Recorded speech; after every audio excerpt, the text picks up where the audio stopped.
Progress. Okay बेटा, देखो आज से हम लोग पढ़ने वाले हैं DNF ब्लॉक। हेडिंग डालिए पहले।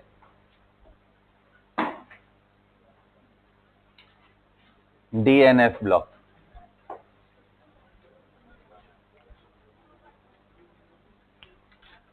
D and F block elements।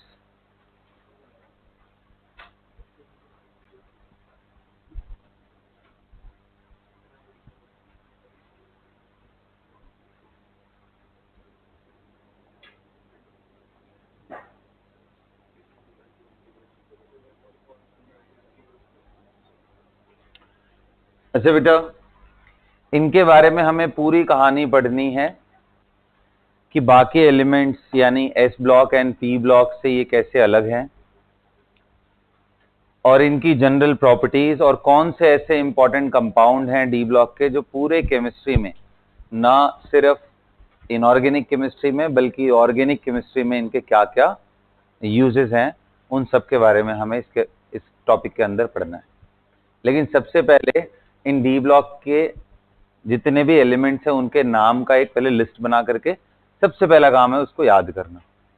ठीक है, तो चलिए आपको वैसे मैं बता दूं कि देखो, सब अगर पूरे पीरियोडिक टेबल को लिखो आप तो hydrogen, lithium, sodium, potassium, rubidium, caesium, francium और उसके बाद beryllium, magnesium, calcium, strontium, barium and radium. इसके बाद बेटा शुरू होता है आपका डी ब्लॉक का मेंबर, राइट। तो स्कैंडियम, यट्रियम, लैंथेनम, एक्टिनियम। आप मेरे साथ बोलते हुए याद करोगे और इन्हीं के बारे में पढ़ना है और ग्रुप वाइज ये याद होना चाहिए, क्योंकि डीएनएफ ब्लॉक पढ़ने के बाद जो सबसे इंपॉर्टेंट इनऑर्गेनिक का चैप्टर है क्लास 12 का है वो है कोऑर्डिनेशन। और वो एक अकेला ऐसा चैप्टर है जिससे कॉम्पिटिटिव एग्जाम में हर बारी एक नहीं कई कई बार 3 से 4 सवाल एक ही साल में पूछे हैं। तो ये चैप्टर आप बहुत सिंसियरली लेना है, राइट। डीएनएफ ब्लॉक से हमारा एक बेस बनेगा एलिमेंट्स वगैरह के बारे में, जनरल प्रॉपर्टीज के बारे में, एंड कोऑर्डिनेशन में हम उसको पूरी तरीके से अच्छे से इसको करने की कोशिश करेंगे। ठीक है, तो पहला एलिमेंट बोलो, क्या नाम है? स्कैंडियम। बोलना पड़ेगा तभी याद होगा, नहीं तो नहीं याद होने वाला है। दूसरा एट्रियम, तीसरा लैंथेनम, फिर एक्टिनियम, फिर इसके बाद titanium, zirconium, hafnium, rutherfordium. Titanium, zirconium, hafnium and, बोलना है सबको, सभी को बोलना है। इसके बाद फिर नियोबियम, टैंटलम, डुबनियम। Got it? हाँ। इसके बाद बेटा क्रोमियम, फिर बोलो मॉलिब्डेनम, फिर बताओ, हाँ टंगस्टन, फिर सिबॉर्जियम। क्या बोलेंगे? सिबॉर्जियम। क्या नाम है बोलो? तो अब आपको इस पूरे लेसन में हमें क्या पढ़ना है? डीएनएफ ब्लॉक के बारे में। एस एंड पी के बारे में हमने केमिस्ट्री ऑलरेडी पढ़ ली है, तो इन एलिमेंट्स को एक बार, वैसे तो आपने याद किया होगा बट फिर भी एक बार बढ़िया से दिमाग में बिठाना है। तो अब देखो, इनका साथ के साथ ना मैं नॉमेनक्लेचर भी आपको, ग्रुप नंबर भी बता दे। तो आईयूपीएसी के हिसाब से इनका जो ग्रुप नंबर है बिल्कुल प्लेन चलता है। ग्रुप नंबर 1, ये 2 वाले हैं, ये 3 वाले हैं पूरा पूरा, ये 4th ग्रुप है, ये 5th है, ये 6th है। लेकिन अगर पुरानी कुछ चीजें देखोगे तो इनको ए एंड बी के फॉर्म में भी बोलते थे, जैसे इनको 1A, इनको 2A और ये 3B होता है, ये 4B, ये 5B, ये 6B। इसके बाद बेटा मैंगनीज, टेक्नीशियम, बोलो रेनियम, फिर बोलो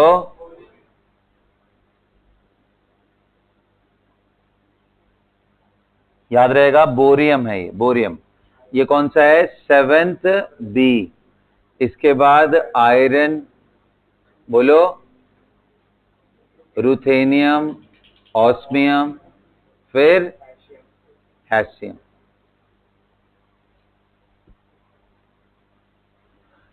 ये अब ध्यान से समझना, आयरन के बाद कौन सा है? Cobalt, rhodium, iridium, meitnerium, MT.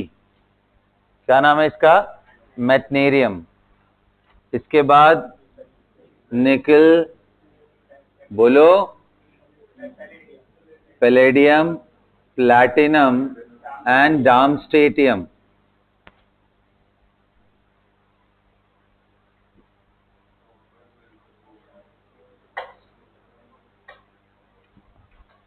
डार्मस्टेटियम। यहां से लेकर के यहां तक बेटा इनको ग्रुप नंबर 8B बोला जाता है। क्या बोला जाता है? 8B। इसके बाद आ जाओ, copper, silver, gold, roentgenium, very good. इसके बाद zinc, cadmium, mercury, copernicium last element है। और ये होता है बेटा 1B और ये होता है 2B। देखो बड़ा इंटरेस्टिंग है इसका, 1B 2B 3B यहां से शुरू होता है। 3 आप रफली इनके वैलेंसीज को दिमाग में रखोगे तो आ जाएगा। जैसे सिल्वर का कॉमन वैलेंसी कितना है? 1, तो 1B वहां से आया है। इन सबका तो सबका 2B होता है।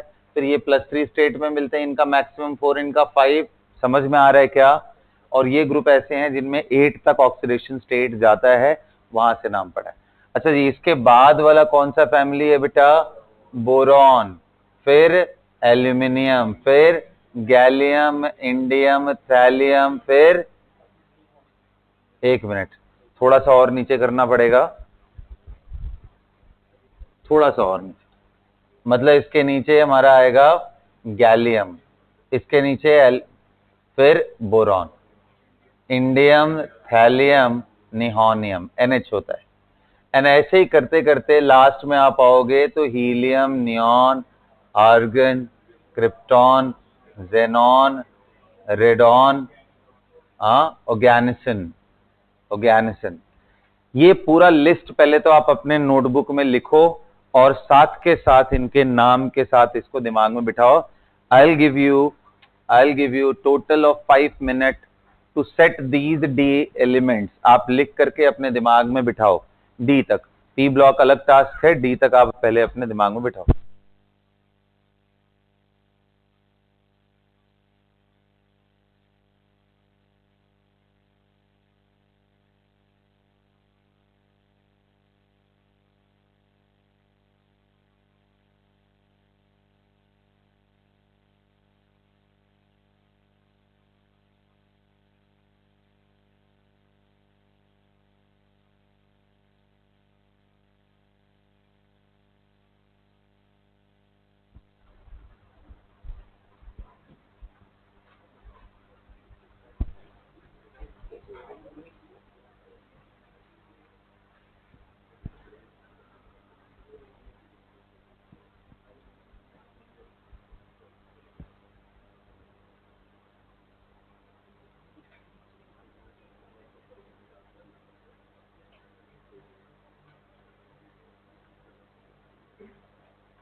हाँ जी बेटा, कितने लोगों को याद हो गया? हाथ उठाओ।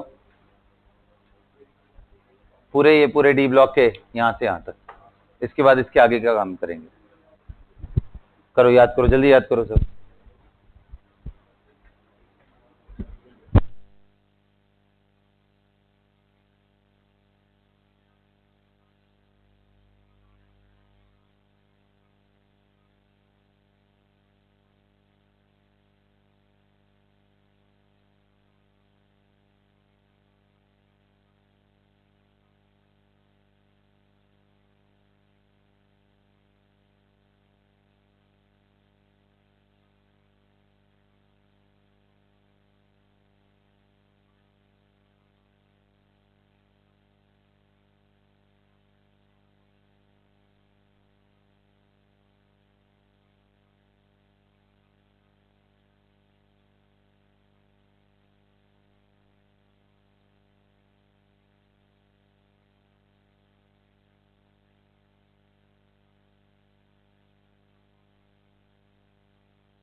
चलो बेटा, दिमाग में हो गया? हो गया? डार्म स्टेटियम है, ये रोएंजीनियम है। देखो यार, कॉपरनीशियम।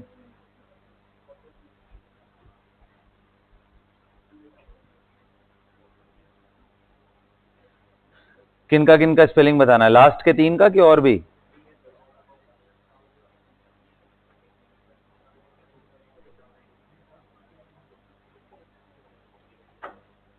लिखो DARM, डार्म स्टेटियम का। DARM STADTIUM, darmstadtium. हाँ जी, वो स्टेडियम जैसा होगा। डी है फिर टी है, तो darmstadtium. DARM STADTIUM, डार्म stadium.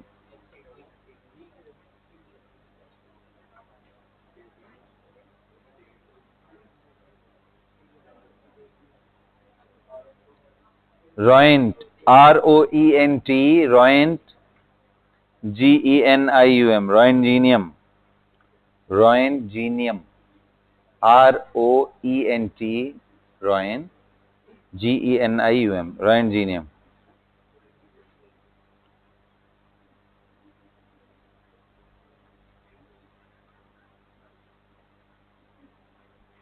COPERNICIUM. हाँ जी, कॉपरनीशियम,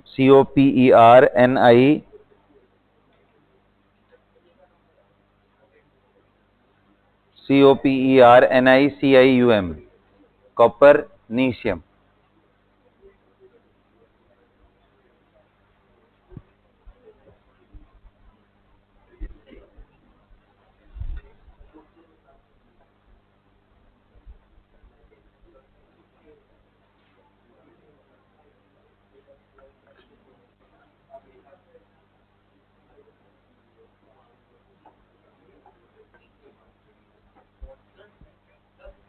हाँ जी, टैंटेलम.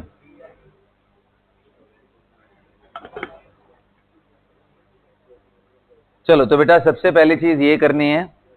इसके बाद आ जाओ, आपको एफ ब्लॉक बताता हूं. अब बड़े ध्यान से सुनना. देखो, थर्ड ग्रुप के अंदर, सुनो ध्यान से, थर्ड ग्रुप के ही अंदर हमारा एफ ब्लॉक भी प्लेस्ड है. यानी ये जो लैंथेनम है ना, इसके ऊपर सीरियम है, प्राजियोडिमियम है, नियोडिमियम है, ऐसे करके. तो बेसिकली ऊपर, बिल्कुल ऊपर, ऐसे समझ लो कि ब्लॉक है, क्यूबिकल ब्लॉक, इसके ऊपर रख दिया, इसके ऊपर रख दिया, ऐसे करके बाहर आया हो. तो क्या बोलते हैं? Cerium, praseodymium, neodymium, promethium, samarium, europium, gadolinium, terbium, dysprosium, हॉल्मियम,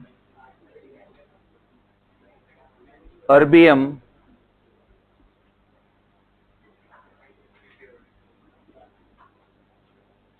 thulium,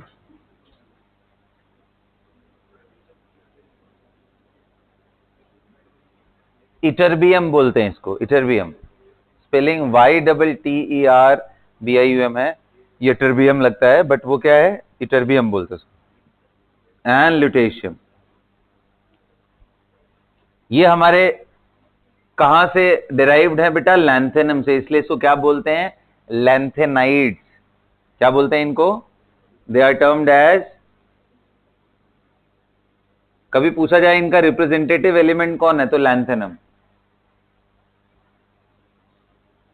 इसके नीचे करता हूं.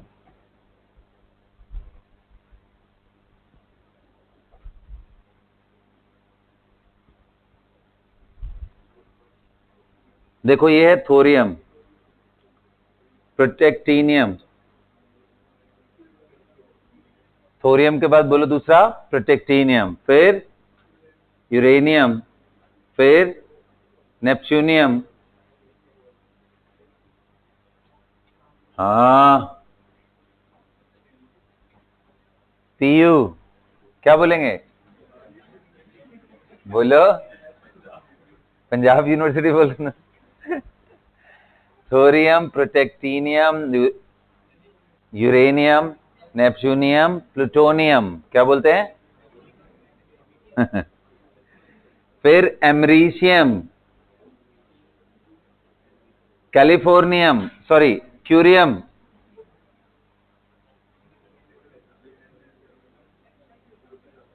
Berkelium, BK.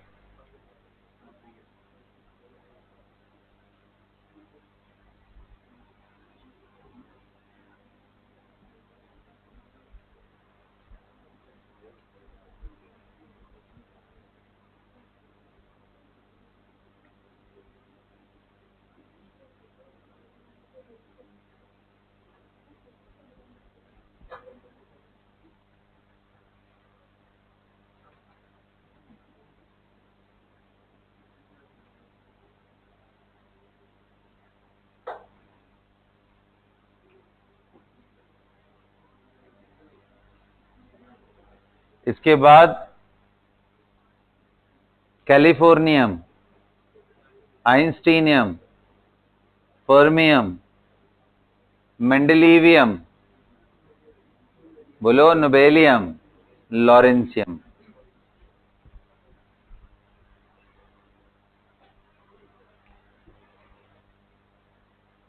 मंजब, everything is okay? नाम बताओ इसका क्या है? खड़े हो जाओ, जल्दी खड़े हो जाओ। सुना है ना? ध्यान से बताओ क्या नाम है? बोलो बस। थोरियम। सुनो ध्यान से, मैं दोबारा पूछूंगा। Thorium, protactinium. मैं बोल रहा हूं, मैं किसी से भी पूछूंगा, इस बात का ध्यान रखना है सबको। ये क्या है? इसलिए बोलो, बार बार समझा रहा हूं, बोलोगे तो दिमाग में बैठेगा नाम। क्या नाम है? जिसका भी लिप्स मूव नहीं कर रहा होगा, अगला क्वेश्चन उसी के साथ है मेरा। क्या नाम है? ये बताओ। प्रोटेक्टिनियम। क्या है? ये यूरेनियम। ये एनपी है, नेपच्यूनियम। ये प्लूटोनियम। ये बताओ। Americium. Americium. Americium. Curium. Berkelium. फिर californium. Einsteinium. Fermium. Mendeleev. Mendeleev का पीरियोडिक टेबल सुना है ना बचपन से? ये तो प्री नर्सरी स्कूल में पढ़ाया जाता है, मेंडलीव का पीरियोडिक टेबल, है ना? तब से सुनते आ रहे हो, है ना? बोलो भाई। तो मेंडलीव से ही है, मेंडलीवियम, नोबेलियम एंड लॉरेंशियम। हाँ, लॉरेंस करके नाम बड़ा तुमने सुना होगा, तो वहीं से लॉरेंशियम।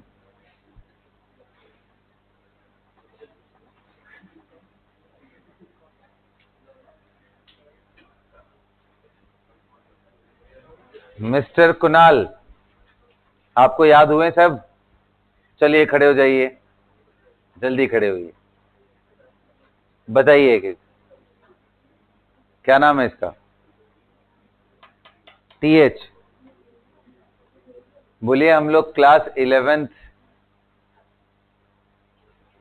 से अब धीरे धीरे 12th में पहुंच गए हैं, और 8 से 10 महीने के बाद आपके सारे एग्जाम भी खत्म हो जाएंगे। तो एलिमेंट्स कम से कम यार, सिंबल लिख दे तो उसको पहचान तो जाओ वो कौन है, इतनी कैपेबिलिटी तो रहना चाहिए। क्या नाम है इसका? थोरियम। क्या नाम है? फिर से बोलो। ये बताओ। बोलो, बोलना। हाँ, पूरा बोलना है, लाउडली बोलो ना। कोई दिक्कत है क्या? Is there any problem with the vocal cord? Everything is okay? ठीक है। क्या नाम है इसका? हाँ, ये यूरेनियम। अरे बाप, uranium is the world's most dangerous element, isn't it? Bomb बनाने में यूज करते हैं इसका, न्यूक्लियर बॉम्ब। हालांकि बहुत यूजफुल भी है, क्योंकि न्यूक्लियर रिएक्टर भी बनाते हैं। इट डिपेंड्स क्या दिमाग में चल रहा है, उसके हिसाब से हम बना सकते। यूरेनियम है। ये क्या है? नहीं। ये बताओ। प्लूटोनियम। ये अमेरिशियम। ये क्यूरियम। ये बताओ। बर्केलियम। ये कैलिफोर्नियम, आइंस्टीनियम, फर्मियम, मेंडेलिवियम, नोबेलियम। क्या बात है, बहुत बढ़िया। मानिक बताएगा, खड़े हो जाओ मानिक। चलो जल्दी बताओ। हाँ हाँ, वेरी गुड, वेरी गुड। हाँ हाँ हाँ हाँ, बर्केलियम चलेगा, कोई दिक्कत नहीं।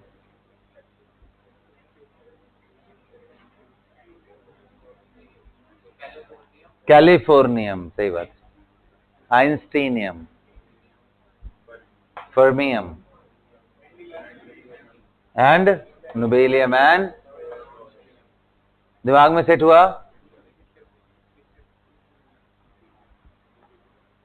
Yes please, Siona.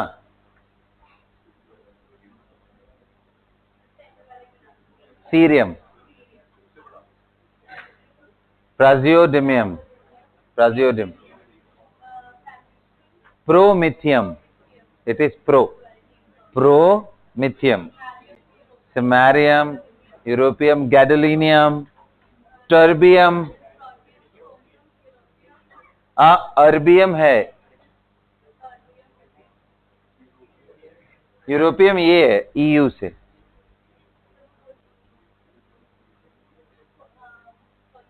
Holmium, erbium, thulium, इटर्बियम,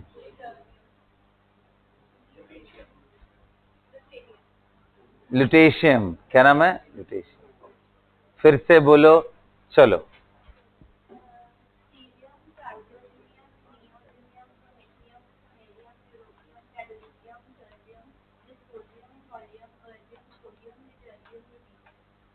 very good, very nice. चलो, Ayushi, gadolinium, gadolinium, terbium, dysprosium, holmium, erbium, thulium, ytterbium and lutetium.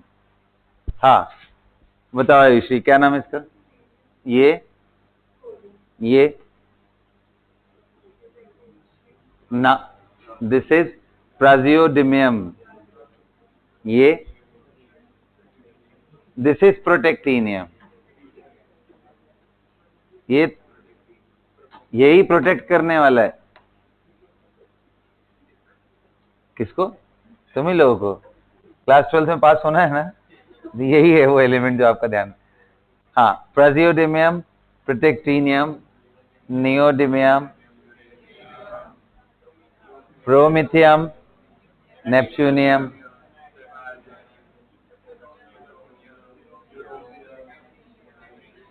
Americium, gadolinium, curium, terbium, berkelium, dysprosium, californium, holmium, einsteinium, erbium, बोलो, हाँ, thulium, इनको मत भूलना कभी, very very important, ytterbium, lutetium, lawrencium. Got it? हाँ, yes sir, got it everybody? बिल्कुल बैठ जाइए, अब बैठ जाइए। इसको आज मैंने बता दिया है, इसको मैं आपको कल फिर से पूछूंगा ताकि आपके दिमाग में ये बहुत अच्छी तरीके से बैठ जाए। नहीं, कल ही पूछूंगा, परसों क्यों पूछूंगा? आओ चलो।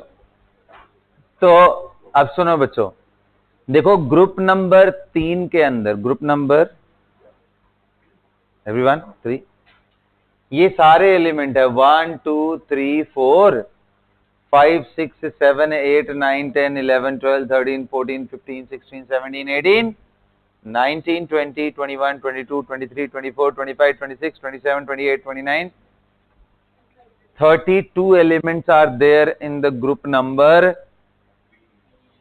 दुनिया का सबसे बड़ा ग्रुप यही है, पूरे पीरियोडिक टेबल में ग्रुप नंबर 3 से बड़ा कोई ग्रुप है ही नहीं, क्योंकि बाकी सब में इसको ढंग से गिन लो तो 1 2 3 4 5 6 7 एलिमेंट्स ही दिखते हैं मैक्सिमम। ग्रुप नंबर 3 इसलिए बड़ा हो जाता है क्योंकि ग्रुप 3 का ही पार्ट दोनों के दोनों लैंथेनाइड्स एंड एक्टिनाइड्स होते हैं। सभी को समझ में आ गया? चलिए, अब एलिमेंट्स आपको समझ में आ गया है, तो अब इलेक्ट्रॉनिक कॉन्फ़िगरेशन लिखेंगे। आप सभी लोग लिखिए इलेक्ट्रॉनिक कॉन्फ़िगरेशन, स्कैंडियम से लेकर के जिंक तक का। एक मैं सिखा देता हूं, दूसरा उसके बाद खुद करना है। बढ़िया से ध्यान से सुनिए। हेडिंग डालिए इलेक्ट्रॉनिक कॉन्फ़िगरेशन।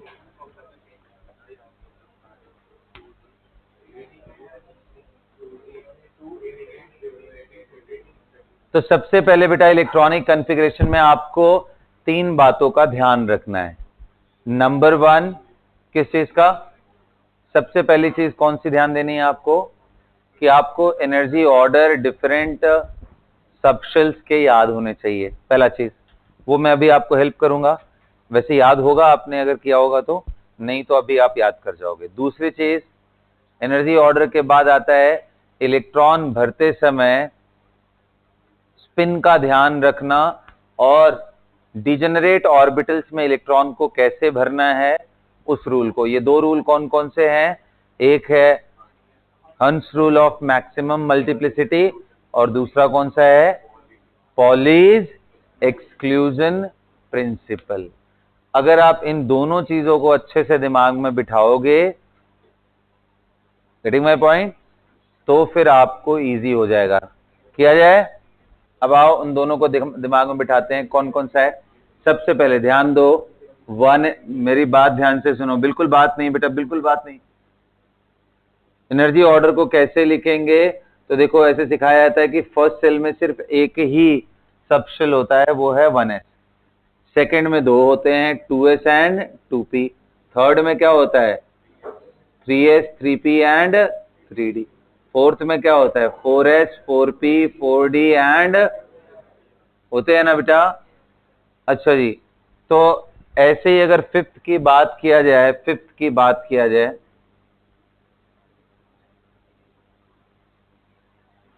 तो 5s 5p 5d 5f and 5g होता है।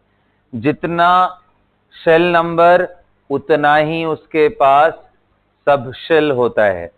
शेल नंबर 1 है तो सब शेल कितना होगा, एक ही।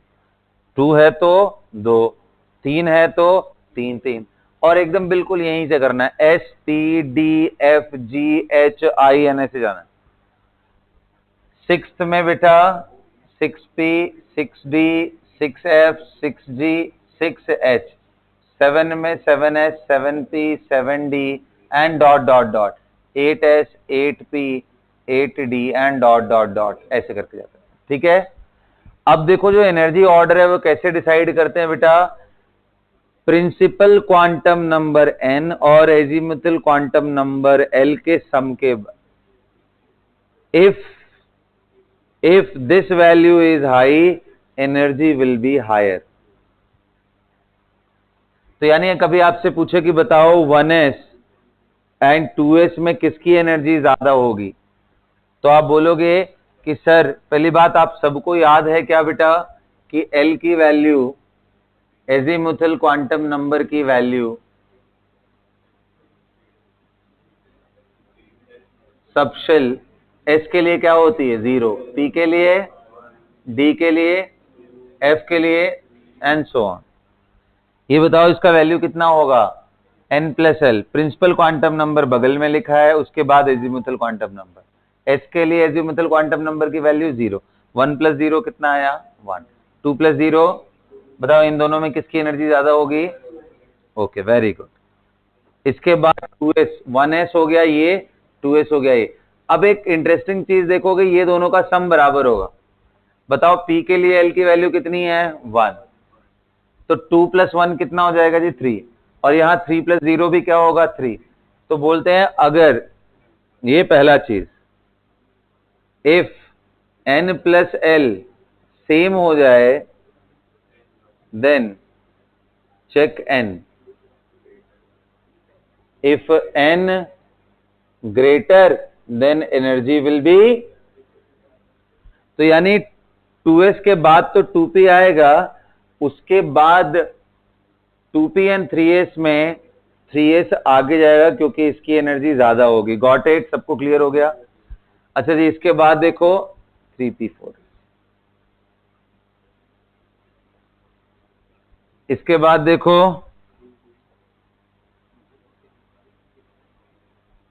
3d 4p 5s, इसके बाद देखो 4d 5p 6s, इसके बाद देखो 4f 5d 6p 7s। समझ में आ रहा है क्या? इसके बाद बताओ बेटा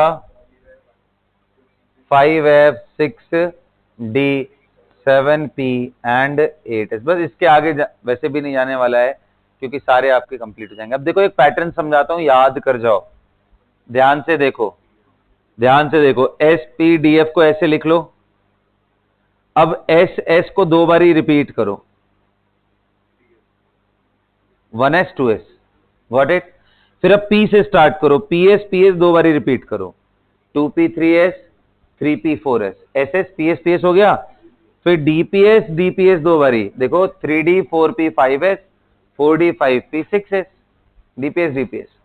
उसके बाद FDPS देखो 4f 5D 6p 7s 5f 6D 7p 8s। समझ में आया क्या?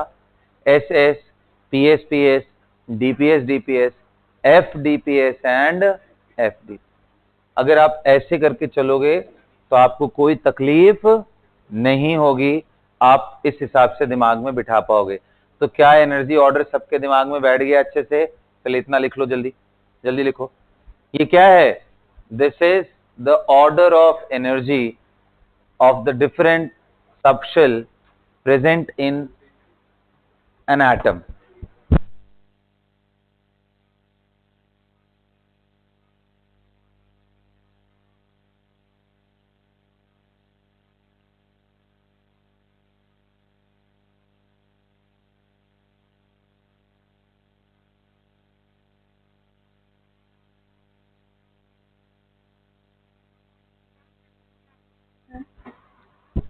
6D के आगे है बेटा 7p एंड 8s, वही DPS, वही वाला ऑर्डर है।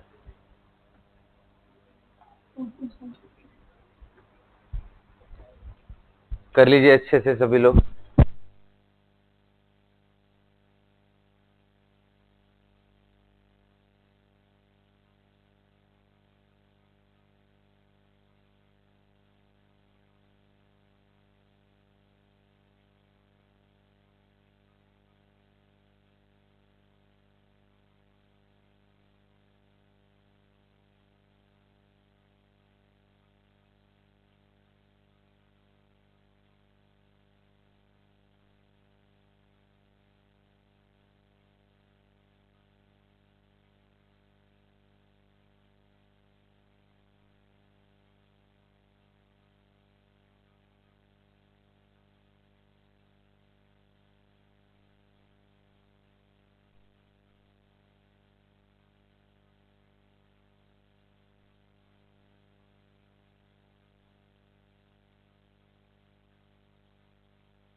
चलो बेटा, सबको ऑर्डर याद हो गया?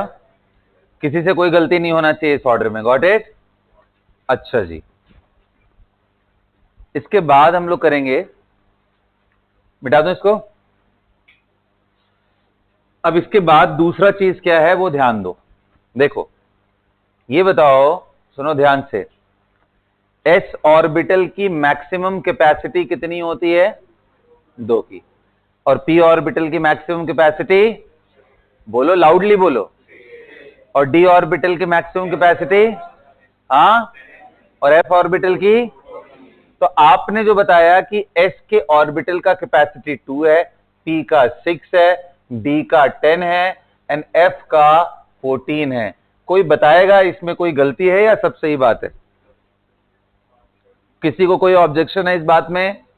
नहीं, मुझे ऑब्जेक्शन है। ये पहला वाला सही है, बाकी सभी के सभी गलत है। क्योंकि ध्यान से सुनो मैंने क्या वर्ड बोला, पी ऑर्बिटल की मैक्सिमम कैपेसिटी क्या है? Answer is 2। डब्बा चाहे पी का हो या डी का हो या एफ का हो, एक डब्बे में 2 ही इलेक्ट्रॉन भर सकते हैं और उसी डब्बे को ऑर्बिटल बोलते हैं। मैंने सबशेल नहीं बोला। ये आंसर तब सही होता जब आप आंसर करते कि नहीं सर, पी सबशेल में वी कैन कीप 6 इलेक्ट्रॉन, क्योंकि पी सबशेल में 3 ऑर्बिटल होते हैं और एक डब्बे में 2 भरोगे तो 3 में कितने हो जाएंगे? समझ में आ रहा है क्या? तो दूसरा चीज आपको ध्यान रखना है, एस में डिब्बे एक, ये डिब्बा मतलब ऑर्बिटल। पी में कितने डिब्बे? 3 है जी, एकदम ऑड नंबर में है, ध्यान रखना। डी में कितने हैं? 5। एंड एफ में कितना है बच्चा पार्टी? 7। देखो कितना सिंपल है ऑड नंबर में। Odd number of orbitals 1, 3, 5 and 7। Got it? अच्छा, ये आता कहां से? कितने लोगों को मालूम है कि हम मैग्नेटिक क्वांटम नंबर से वैल्यू निकालते हैं? -L2 + L। एच में सिर्फ L का वैल्यू क्या होता है? 0। तो इसलिए एक ही डब्बा है जिसका मैग्नेटिक क्वांटम नंबर का वैल्यू 0 है। पी में 3 डब्बे हैं, -1 +1 एंड बीच वाले का 0। अच्छा, 0 जनरली उन ऑर्बिटल्स के लिए साइन किया जाता है जिनका लोब z एक्सिस पे हो, यानी pz के लिए वैल्यू 0 लेते हैं, बाकी प्लस माइनस किसी के लिए भी ले सकते हो, कोई दिक्कत नहीं। अच्छा, ऐसे ही dz² के लिए 0 है, क्योंकि d के लिए l की वैल्यू कितनी होती है? 3। तो -3 -2, सॉरी, d के लिए l की वैल्यू कितनी होती है जी? 2 ना। तो -2 -1 0 +1 एंड ऐसे ही -3 -2 -1 0 1। समझ में आ रहा है सबको? यहां तक क्लियर है? तो बताओ s की मैक्सिमम कैपेसिटी कितनी है एंड p ऑर्बिटल की कितनी है? 2। p सबशेल की 6। d orbital, d subshell, f orbital, f subshell. ध्यान रहेगा सबको? Okay, very good. तो चलो, ये कैपेसिटी तो समझ में आ गया, आप लोगों ने रट लिया इसको। इसको देने वाले साइंटिस्ट का नाम था, कैपेसिटी कैसे रखते हैं, वो थे पॉलीज एक्सक्लूजन प्रिंसिपल। किसने दिया था ये? हाँ जी, तो उन्हीं के नाम पे ये बेसिकली पॉलीज एक्सक्लूजन। तो उन्होंने क्या नियम बताया कि भाई जब भी आप इलेक्ट्रॉन भर रहे हो इन ऑर्बिटल्स में, कोई भी 2 इलेक्ट्रॉन ऐसे नहीं होने चाहिए जिनके चारों क्वांटम नंबर के सेट बराबर हो जाए।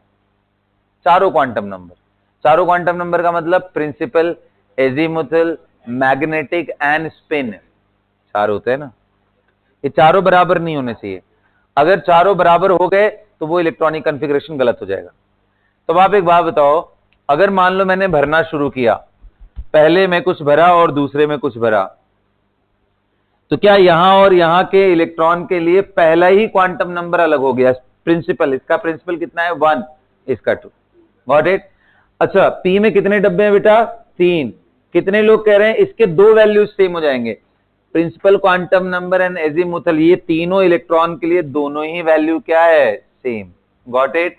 लेकिन कितने लोग कह रहे हैं अगर किसी एक बॉक्स की बात करोगे सर तो तीनों सेम हो जाएंगे, N L N M। अब इसके अंदर उन्होंने बोला कि भाई मैक्सिमम आप 2 ही इलेक्ट्रॉन भर सकते हो। यही देखा हमने, क्यों? क्योंकि अगर आप एक भरते हो अप स्पिन, दूसरा भरते हो अप स्पिन, तो ये गलत है। एक अप भरते हो, दूसरा डाउन भरते हो तो करेक्ट, दोनों डाउन भरते हो तो भी रॉन्ग, क्योंकि अप डाउन में plus half and minus half spin आएगा, इसमें माइनस हाफ, तीन पहले ही सेम थे, ये दोनों भी सेम हो गए, तो चारों वैल्यू सेम हो जाएंगी, जो कि अलाउड। तो इसलिए ध्यान रखना, जो एक डब्बे की कैपेसिटी है या एक सबशेल की कैपेसिटी है, ये कौन से रूल से निकल के आया है? Pauli's exclusion principle. यहां तक सबको समझ में आ गया? अच्छा जी, तो चलो हमें एक चीज ये क्लियर हो गया कि भाई इलेक्ट्रॉन को भरना ऐसे है और सबकी कैपेसिटी कितनी है। तीसरा ये आता है कि अगर हमारे पास ऐसे सबसेल आ जाएं जिसके अंदर एक से ज्यादा डब्बे हो, तो टेक्निकली तो उन सभी डब्बों की एनर्जी सेम हुई। ऐसे एनर्जीज को, ऐसे ऑर्बिटल्स को डीजेनरेट ऑर्बिटल बोलते। क्या बोलते हैं? Orbitals having equal energy. और ऑर्बिटल कौन से होंगे जिनकी एनर्जी इक्वल होगी? जो सेम सबशेल के होंगे, क्योंकि उनका एन भी सेम, एल भी सेम, एन प्लस एल भी सेम हो गया, एन भी सेम हो गया, तो उनमें सबकी एनर्जी क्या हो गई? उनमें इलेक्ट्रॉन को कैसे भरना है? तो हुंस रूल के हिसाब से सबसे पहले एक एक करके सब में भर लो, उसके बाद पेयरिंग करना। क्योंकि अगर ऐसा नहीं करोगे तो स्पिन मल्टीप्लिसिटी, अक्षित खड़ा कर दूं मैं, स्पिन मल्टीप्लिसिटी क्या होगा? कम हो जाएगी, क्योंकि स्पिन मल्टीप्लिसिटी मैक्सिमम होनी चाहिए। स्पिन मल्टीप्लिसिटी अगर आपको नहीं मालूम है तो प्लीज लिख लो, स्पिन मल्टीप्लिसिटी क्या होता है बेटा? 2 times of mod S plus 1, ये है spin multiplicity. Where what is mod S? This is total spin. जैसे एग्जांपल मैं आपको दूं, तो अगर मान लो P2 लिया एंड P2 के इलेक्ट्रॉन को मैंने अप अप भरा, तो इसका स्पिन मल्टीप्लिसिटी कितना हो जाएगा? तो 2 times of mod S plus 1, तो इसका एस का वैल्यू कितना है? Plus half and plus half. S का वैल्यू कितना है? प्लस हाफ प्लस हाफ, दोनों मिला के 1, तो 2 इंटू 1 प्लस 1 कितना आ गया जी? तो इसका स्पिन मल्टीप्लिसिटी 3। अगर मान लो इसी को तुम ऊपर नीचे कर देते तो गलत हो जाता ना बेटा? इसका स्पिन कितना आता? 0, plus half minus half, spin multiplicity कितना आता? 1। तो यही हुंस रूल ने बोला कि भाई आपको भरना ऐसे है जिससे स्पिन मल्टीप्लिसिटी मैक्सिमम आए, एंड मैक्सिमम तभी आएगा जब आप पेयरिंग तब तक नहीं करो जब तक कि सारे डब्बे सिंगली ऑक्युपाइड ना हो जाए। क्या ये तीनों रूल सबके कान के अंदर घुस गया है, अच्छे से दिमाग के अंदर बैठ गया है? क्या आपको ये बात समझ में आई है? चलिए, अगर ये बात समझ में आई है तो स्कैंडियम का आप इलेक्ट्रॉनिक कॉन्फ़िगरेशन पूरा पूरा लिखोगे, मैं आके चेक करूंगा भैया। स्कैंडियम का एटॉमिक नंबर का किसी को कोई तकलीफ है क्या? 21 होता है। चलो शुरू करो। मैंने पूरा क्वांटम नंबर आपको दोबारा पढ़ा दिया। बोला था कि जहां जहां पे यूज आएगा 11th की केमिस्ट्री का, मैं उसको समझा के फिर आगे बढ़ूंगा। ठीक है, तो चलो।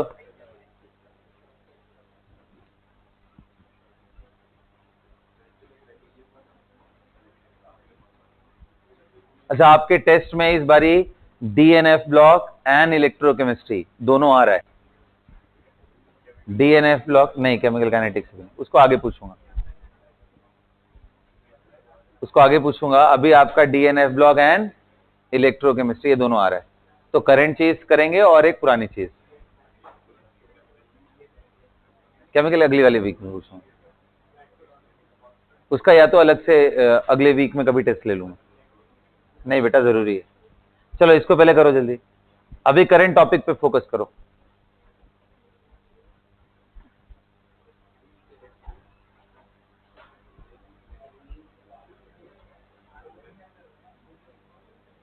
हो गया? तो जिनका स्कैंडियम हो गया वो टाइटेनियम लिखे। कितने लोग का हो गया स्कैंडियम? हाथ उठाओ।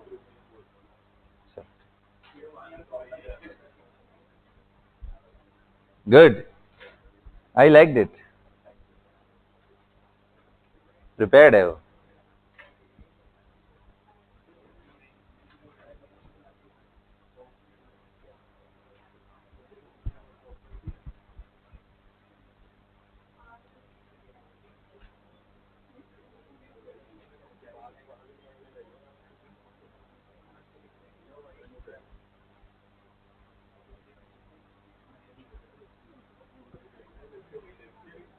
हाँ सबके लिखने।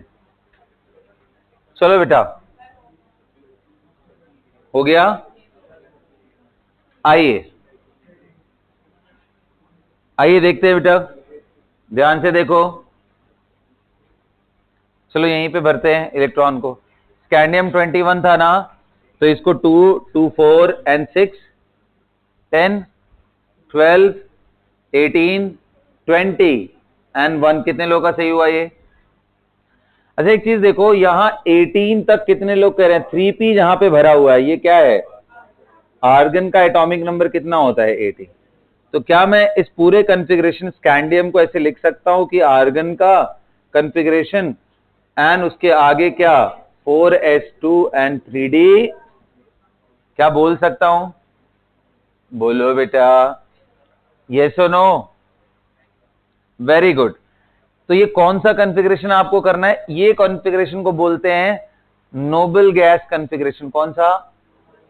तो अब आप पूरा पूरा नहीं लिखो, क्योंकि आपको मालूम है यहां 3p6 तक तो भरा ही होगा। इसके बाद d1 d2 d3। अच्छा ये बताओ, इसके लिए d1, इसके लिए कहने का मतलब 3d पूरा भर रहा है ना, यहां से यहां तक जिंक तक आओगे तो d10 हो जाएगा। बोलो भाई, इसलिए स्कैंडियम से लेके जिंक तक के सीरीज को 3d सीरीज बोलते। क्या बोलते हैं? लिखो ये बात।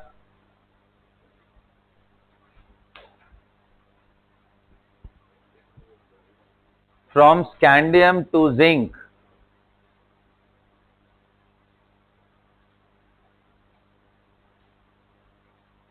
from scandium to zinc,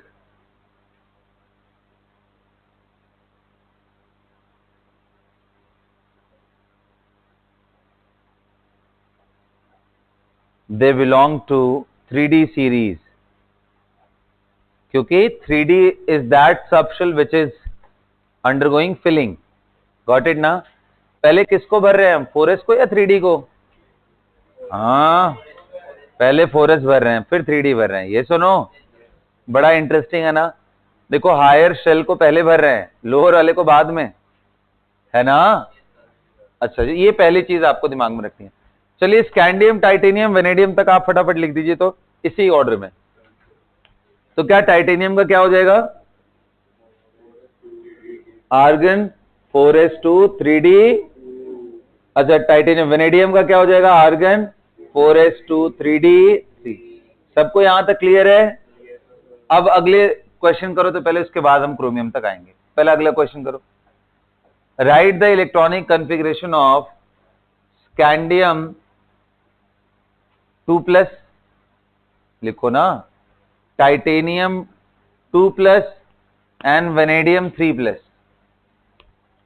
आपको स्कैंडियम 2+, टाइटेनियम 2+ एंड वेनेडियम 3+ का कॉन्फ़िगरेशन लिखना है।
चलो बेटा कर लिया।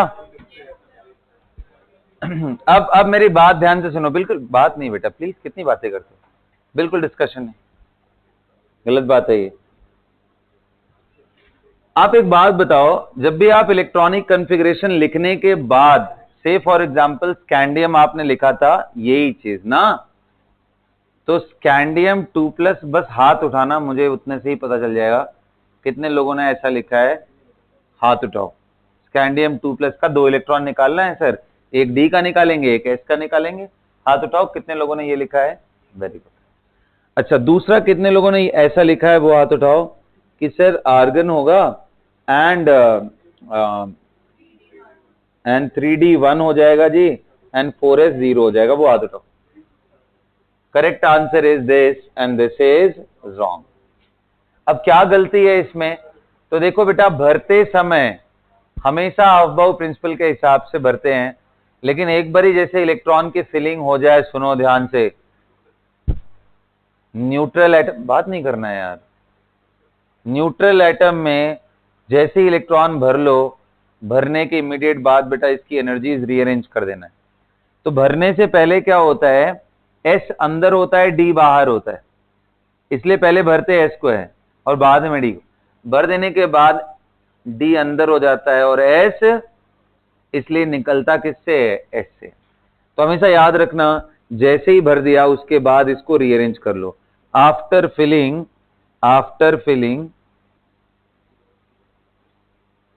scandium should be written like this, argon and 3d1 4s2, इसको बढ़िया से नोट कर लो, this is very very important. अब यहां से करोगे स्कैंडियम 2+ तो गलती नहीं होगा, क्योंकि तब आप 2 इलेक्ट्रॉन बाहर का ही निकालोगे। समझ में आया? तो क्या ऐसे बाकी दोनों में कर लोगे? फटाफट करो, कर लिया सबने? तो बताओ वेनेडियम का +3 पूछा था ना, तो वेनेडियम का क्या होगा जी, पहले तो होगा आर्गन 3d3 एंड 4s2, भर देने के बाद ऐसे ही हो जाएगा ना। और मैंने 3 का पूछा है, तो कितने लोग कहेंगे वेनेडियम 3+ का मतलब है 2 यहां से 1 यहां से निकालो, तो क्या हो गया जी, argon and 3d 2 and 4s 0।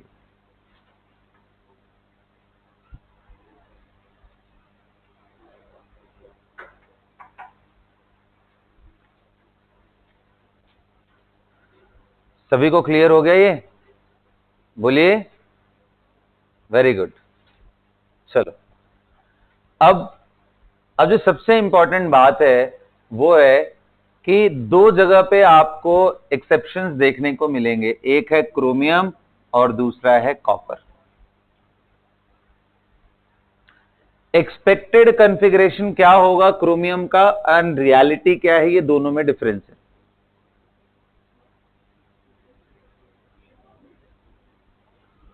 What is expected electronic configuration of chromium?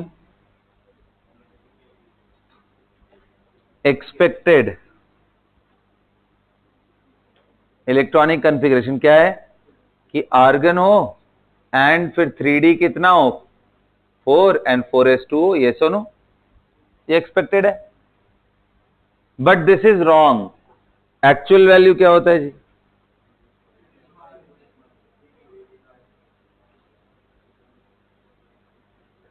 Chromium का कॉन्फ़िगरेशन होता है आर्गन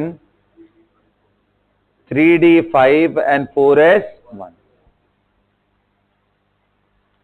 मतलब वही बेटा, भरने के पहले तो बात वही करेंगे ना, ये तो भर देने के बाद में बोल रहा हूं कि एक्सपेक्टेड ये था कि 4s2 हो एंड 3d कितना हो, 4, लेकिन रियलिटी में क्या हो जाता है कि 4s पे 1 एंड 3d 5 हो जाता है। ऐसे ही कॉपर का हमारे पास क्या होता है कॉन्फ़िगरेशन, एक्सपेक्टेड था कि आर्गन होगा एंड 4s2 3d 9 होगा, बट ये रॉन्ग है, बल्कि कॉपर का रियल कॉन्फ़िगरेशन क्या होता है, argon and 4s1 and 3d 10। अब इसके पीछे की रीजनिंग क्या है ये बात समझना, क्योंकि ये तो सिर्फ शुरुआत है यहां पे, इसके बाद 4D सीरीज में तुम्हें भर भर के एक्सेप्शंस मिलेंगे। यहां सिर्फ 2 मिले हैं, अगले वाले में आपको 5 से भी ज्यादा एक्सेप्शन, 50% से भी ज्यादा एलिमेंट के एक्सेप्शन ही है। अगर मैं करेक्ट हूं तो शायद 7 एलिमेंट, 6 या 7 एलिमेंट्स है टोटल जहां पे प्रॉब्लम है ना। तो आइए देखते हैं कि इसमें क्या रीजन है, क्यों हम ऐसा बोलते हैं। तो इसके पीछे, एक्सेप्शनल कॉन्फ़िगरेशन के पीछे 3 इंपॉर्टेंट रीजन है। सबसे पहला, दूसरा एंड तीसरा। पहला ध्यान से सुनो, जो सबसे बड़ा बात है वो क्या है कि जो NS होता है और N-1D है, इनर D, एंड उसके भी इनर F, इनकी जो एनर्जीज हैं ये सिमिलर होती हैं। मतलब इनमें गैप बहुत ज्यादा नहीं, अगर एक यहां है तो दूसरा यहां होती, तीसरी यहां होती, तो तुरंत थोड़ी सी भी एनर्जी का डिफरेंस आया तो ये जंप कर सकता है। So the energy gap between NS, N-1D and N-2F subshells are considerably smaller. This is reason number 1. लिखो, reason for exceptional configuration in D and F block elements. Reason for exceptional configuration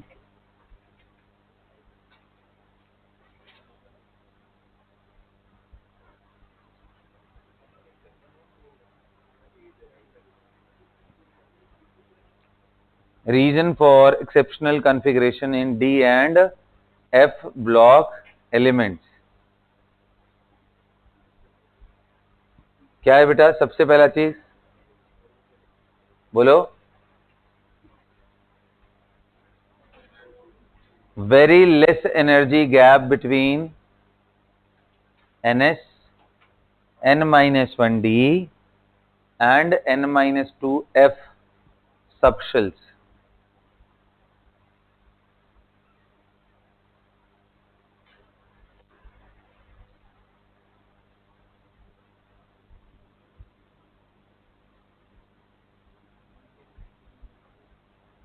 Got it? बोलो, बोलो बच्चा parties. Is that clear? Second important, very very important thing. बोलो, क्या है second? कि sir देखो, half filled and fully field कोई subshell हो जाए ना तो उसकी स्टेबिलिटी ज्यादा हो जाती है। Half filled and fully filled की स्टेबिलिटी ज्यादा क्यों होती है? Because of 2 reason, symmetrical configuration as well as more exchange energy. ये इसके साथ दोनों के साथ एक्सचेंज कर सकता है, ये इसके साथ एक्सचेंज कर सकता है। तो एक्सचेंज पेयर्स अगर आप पूछोगे तो उसका आंसर होता है n इंटू n-1/2। इससे निकालते हैं exchange pair between same spin electron. तो P3 में कितने एक्सचेंज है? 3 इंटू 3-1/2 कितना आ गया? एंड D10 में कितने हैं? तो D5 एंड 5 ऐसे करके बना लेंगे, 5 ऊपर और 5, तो D5 का ऊपर का कितना हो जाएगा? 5 इंटू 4 बाई कितना आ गया? 10। और D5 नीचे वाला अपर स्पिन एंड लोअर स्पिन, इसका भी कितना आ जाएगा? 10। तो टोटल मिला के 20। कई लोग गलती कर देते हैं, पूरा 10 का 10 इलेक्ट्रॉन रख देते हैं, वो गलत है। तरीका होता है हमेशा एक्सचेंजेस हमेशा सिमिलर स्पिन के बीच में होते हैं, क्योंकि अप स्पिन अगर डाउन स्पिन के साथ एक्सचेंज कर गया तो दोनों डब्बे में सेम स्पिन वाली चीजें आ जाएंगी, जो कौन से रूल को वायोलेट करेंगी? Pauli's exclusion principle. ऐसा नहीं होना चाहिए, ठीक है। तो दूसरा रीजन मैंने क्या आपको समझाया? Half filled and fully filled subshells are more, लिखो, half filled and fully filled subshells are more stable.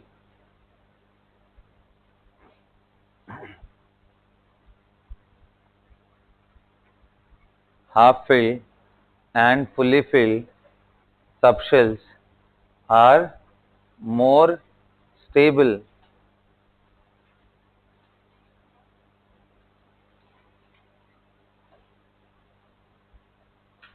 Got it? बोलिए।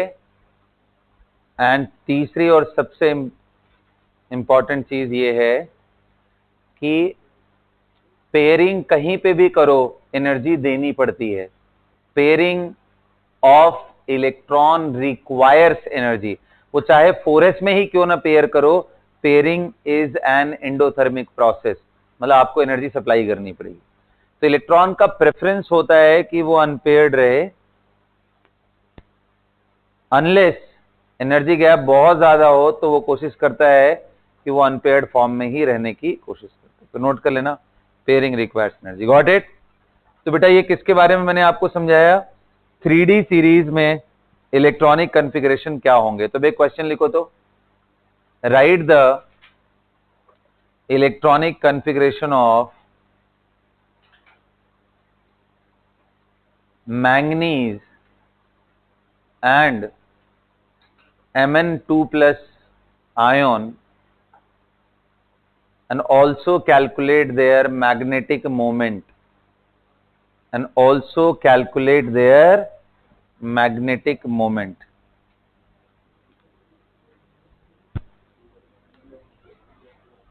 अच्छा बेटा, जिनको नहीं मालूम हो मैग्नेटिक मोमेंट कैसे निकालते हैं उनको बता देता हूं। आपको सबसे पहले इलेक्ट्रॉनिक कॉन्फ़िगरेशन लिख के क्या देखना है, अनपेयर्ड इलेक्ट्रॉन। और एक बार ही आपको अनपेयर्ड इलेक्ट्रॉन मिल गया, n का वैल्यू पता चल गया,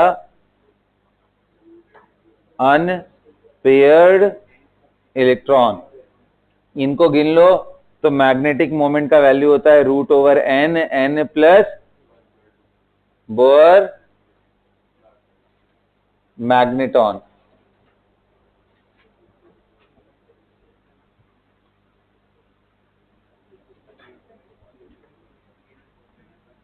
BM लिखते हैं उसको, बोर मैग्नेटॉन,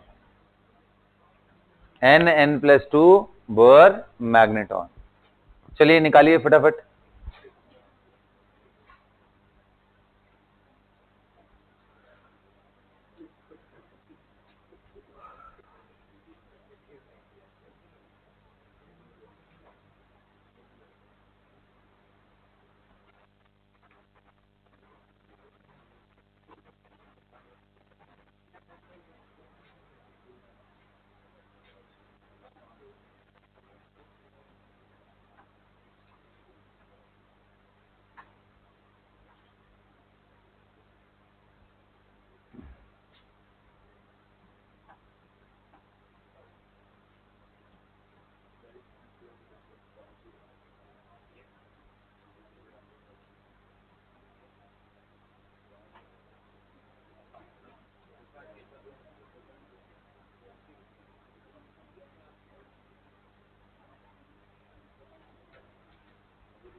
चलो बच्चों, कर लिया क्या?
चलो बच्चों, कर लिया क्या? हो गया? आ जाओ, चलो देखते हैं। Everybody will you focus here? बताओ कितने लोग कह रहे हैं दोनों का मैग्नेटिक मोमेंट सेम ही आ रहा है सर? मैंगनीज का कॉन्फ़िगरेशन क्या है? 25 है ना? बोलो। आर्गन 4s2 3d और Mn2+ का करोगे तो ये बाहर हो जाएगा ना पहले, तो ये आएगा argon and 3d5 and 4s। D में कितने इलेक्ट्रॉन होते हैं भाई? और पांचों के पांचों क्या है? तो n की वैल्यू 5, इधर भी n की वैल्यू दोनों में सेम ही है, तो म्यू का वैल्यू √5, 5 + 2 कितना आ गया? Bore magneton. कितने लोगों का गलत हुआ? ये सबका सही है, वेरी गुड। चलो वेरी गुड। तो ये तो रहा मैग्नेटिक मोमेंट। अच्छा ये मालूम है अगर म्यू का वैल्यू ग्रेटर देन 0 है तो पैरा, और म्यू का वैल्यू 0 है तो डायामैग्नेटिक बोलते हैं। Paramagnetic and diamagnetic. Paramagnetic substance क्या होते हैं? मैग्नेटिक फील्ड में अट्रैक्ट होते हैं, and diamagnetic substance magnetic field में रिपेल होते हैं। सभी को क्लियर है ये बात? बोलिए। चलिए बहुत अच्छी बात है।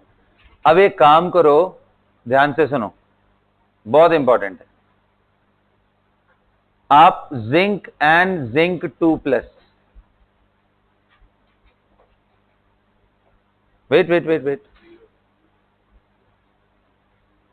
जिंक एंड जिंक 2+ का अगर आप कॉन्फ़िगरेशन सोचो तो कितने लोग कह रहे हैं दोनों केस में से D10 आएगा? दिख रहा है क्या? क्योंकि जिंक 30th है यानी D10 हो गया, और S2 अगर आप 2 इलेक्ट्रॉन निकाल भी दोगे तो क्या रहेगा? D10। सबको समझ में आ रहा है ना? कैडमियम का भी वही हाल होने वाला है।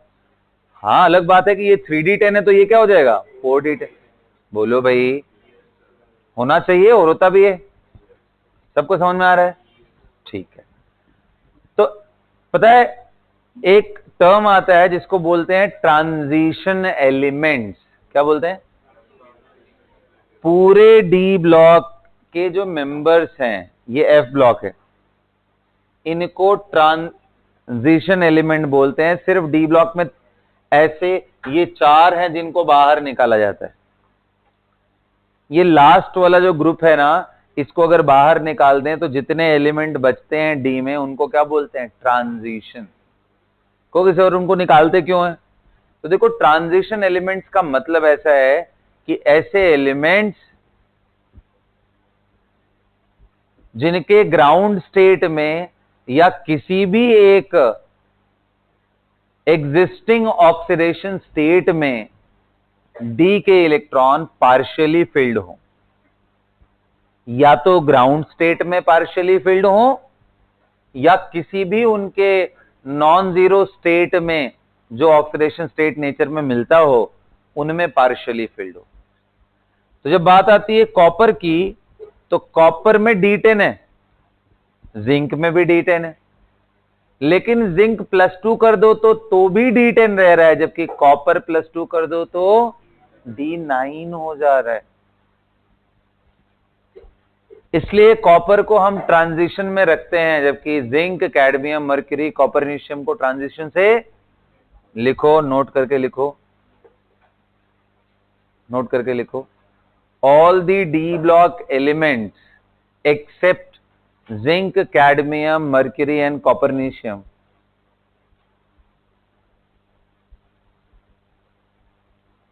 zinc, cadmium, mercury and copernicium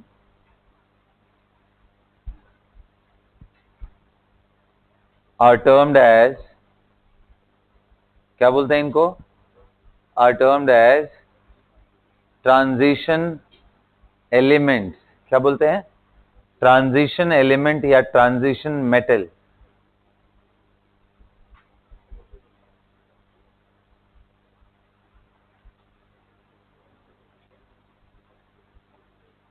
transition element और बोलो transition metal. Got it?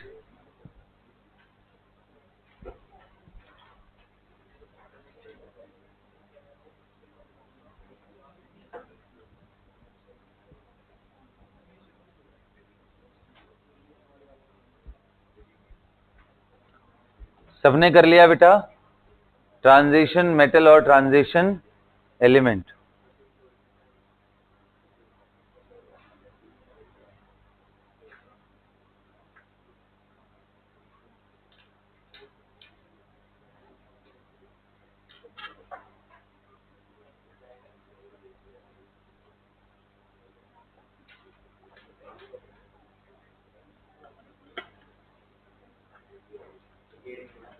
Got it?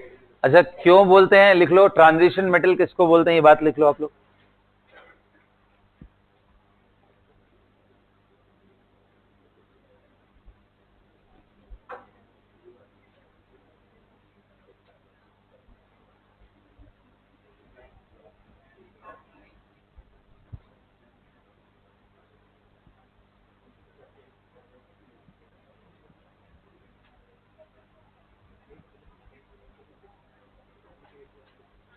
Transition metal की लिस्ट में किसको रखते हैं, लिखो।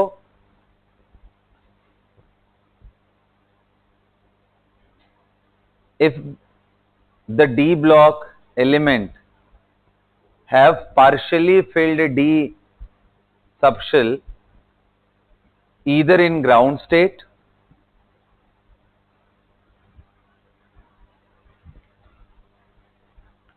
or in any one of its existing oxidation state, either in ground state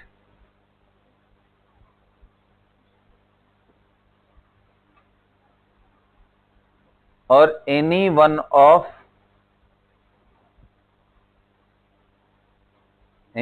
of its existing oxidation state, it will be termed as transition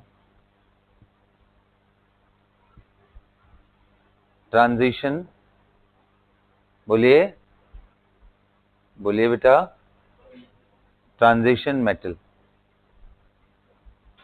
got it? Okay बेटा। अब जैसे आपने थोड़ा ध्यान से देखो, अब थोड़ा बुक का हेल्प लो, है ना। 3D में आपको एक्सेप्शनल कॉन्फ़िगरेशन बता दिया कौन कौन से है। अब 4D सीरीज में आप देखो एक्सेप्शनल कॉन्फ़िगरेशन किसका किसका, पहले मैं समझा देता हूं। देखो, अगर इसका D1 है और S2 है, अंडरस्टूड है, तो इसका मतलब वो करेक्ट है, कोई प्रॉब्लम नहीं है।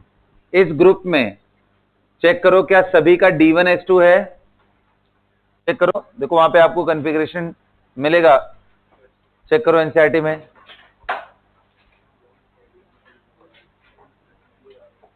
करेक्ट है, कोई प्रॉब्लम नहीं है। इसमें देखो अगर D2 S2 मिल रहा हो तो सही है, सब सही है क्या, ऊपर से नीचे तक।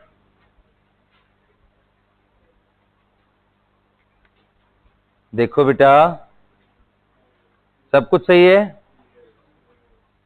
तीसरे वाले में चेक करो, अगर D3 NS2 हो तो करेक्ट है, यानी वेनेडियम का कौन सा डी होना चाहिए, 3D, इसका कौन सा डी, 4D, इसका कौन सा डी, 5। समझ रहे हो ना, अंडरस्टूड है। जैसे जैसे नीचे जाओगे, अच्छा इनको 3D सीरीज बोलते हैं, तो इसको कौन सा बोलेंगे, और इसको समझ गए, यहां तक क्लियर है सबको। तो बताओ ग्रुप नंबर 1 2 3 में कहीं कोई एक्सेप्शन है, चेक करो किसमें, चेक करो, और कहीं पे। तो हमें मिला कौन सा मिला, exceptional configuration niobium. Got it? Check करो बेटा पहले, क्या टेंटेलम डुबनियम है क्या, देख लो यार, कोई कॉन्फ़िगरेशन में एक्सेप्शन नहीं है। चलो, तो उनको मैं सर्कल कर दे रहा हूं ताकि आपको पहली बार जब आप देख रहे होगे ना तो आपको याद हो जाए। इसके बाद क्रोमियम वाले में होना चाहिए, मेरी बात ध्यान से सुनो, होना चाहिए D4S2। बताओ पहले वाले का ही गलत है, तो इसलिए हमने पहले ही सर्कल। अब दूसरा वाला बताओ, यानी वो भी एक्सेप्शनल कॉन्फ़िगरेशन रखा है। टंगस्टन बताओ, वो ठीक है ना, सिबॉर्जियम ठीक है, ठीक है। अगले वाले में देखो, मैंगनीज वाले में इसका होना चाहिए D5S2। क्या सब सही है? चेक करो, चेक करो। टेक्नीशियम गलत है?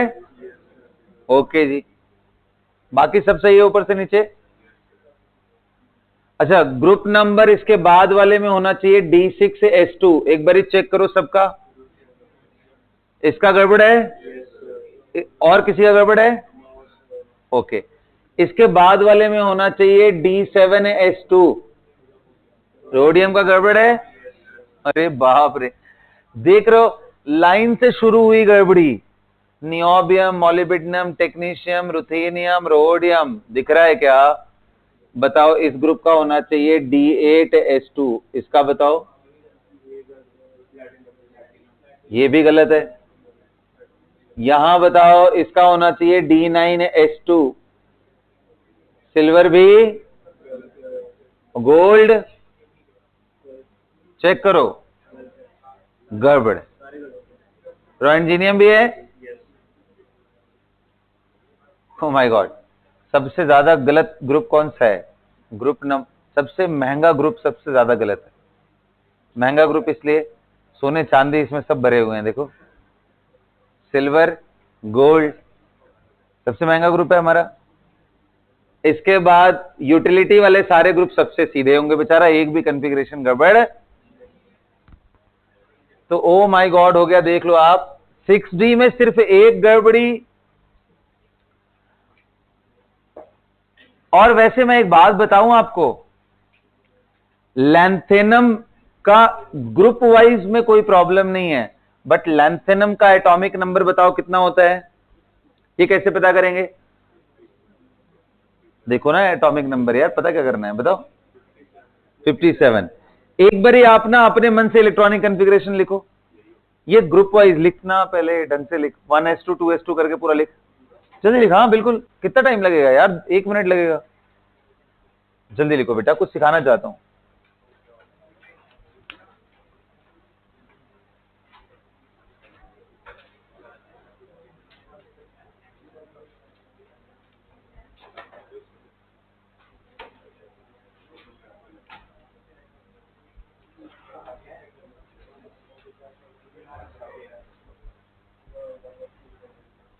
जल्दी करो बेटा please, quickly right it down.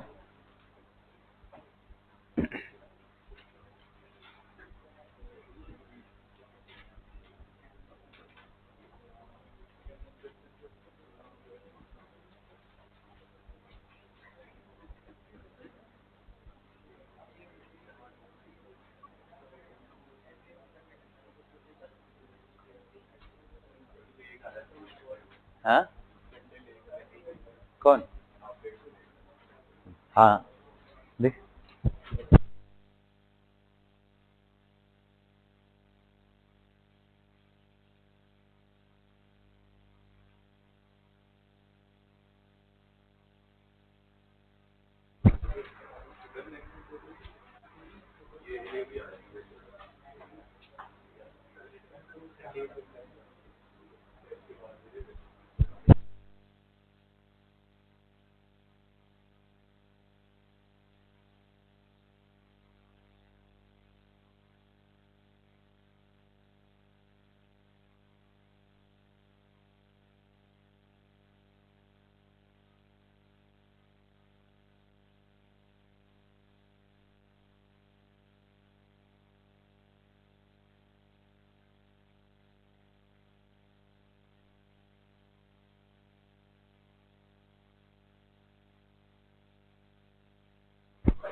चलो प्यारे बच्चों, कर लिया सभी ने?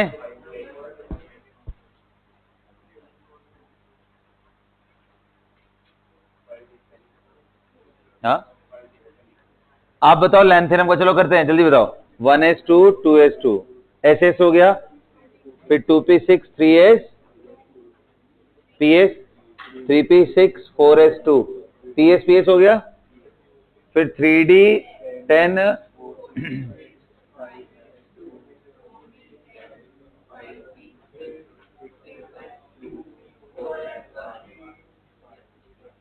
4f होना। और कॉन्फ़िगरेशन क्या है? यहां से लेकर के यहां तक 5p तक, कितने लोग करें 5p का मतलब फिफ्थ पीरियड का नोबेल गैस, 1 2 3 4 फिफ्थ पीरियड यानी जेनॉन। तो लैंथेनम को क्या लिख सकते हैं हम, जेनॉन। सुन रहे हो क्या मेरी बात? फिर 6s2 4f1 लिखना चाहिए, ये सुनो, एंड फिर 5d0 लिखना चाहिए। बट आप चेक करो जरा 5d में 0 है या 1 है, चेक करो ना, कॉन्फ़िगरेशन चेक करो, d1 है, तो ग्रुप के हिसाब से तो वो सही हो गया। आप मेरी बात समझ रहे हो? ग्रुप के हिसाब से सही हो गया। बट अगर मैं ऑफ बाउ प्रिंसिपल के हिसाब से देखूं तो भरना चाहिए पहले कौन सा, F, लेकिन भरा किसमें हुआ है? तो क्या ये एक्सेप्शनल कॉन्फ़िगरेशन नहीं हुआ? Yes it is. Group wise it is correct.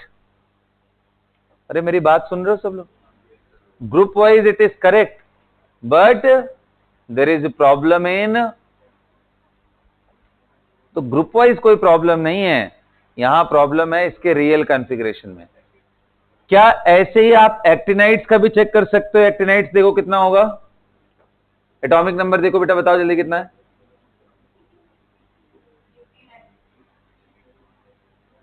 Actinides 89 है इसका, 89 का पूरा करके बताओ तो। अब इसके आगे बढ़ जाना, यहां के आगे देखो आपको कितना आता है, इसके आगे बढ़ते जाओ।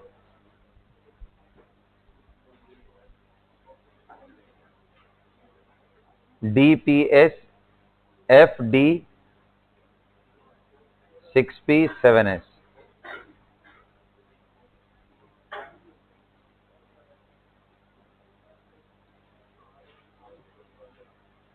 अब आप देखो उसमें कितना होना चाहिए, 89 था ना, 89, तो यहां तक बताओ कितना होगा, 14 डाल दो यहां पे, 6p6, 6p6 करोगे तो रेडॉन हो गया पूरा, और उसके बाद ये 2,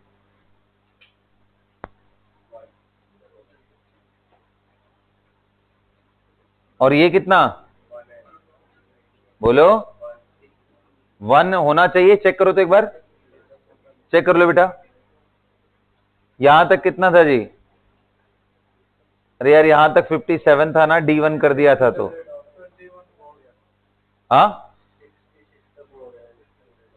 6p6 तक क्या हो जाएगा, रेडॉन हो जाएगा 6p6 तक। और ये वैल्यू कहां तक जाएगी, मतलब एक बार ये बताओ तो, रेडॉन का मतलब एटॉमिक नंबर कितना, तो यहां 8 8 18 18 10 18 36 54 और 32 बताओ तो, हाँ 86 हो गया यहां तक 86 87 88 एंड 80, बट एक्चुअल कॉन्फ़िगरेशन क्या है?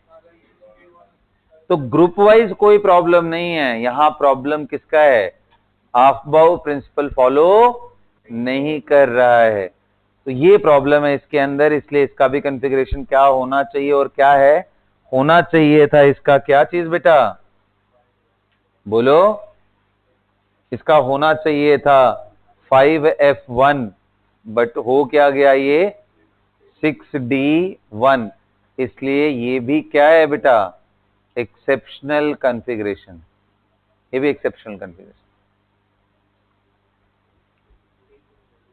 सभी को क्लियर हो गया ये बात?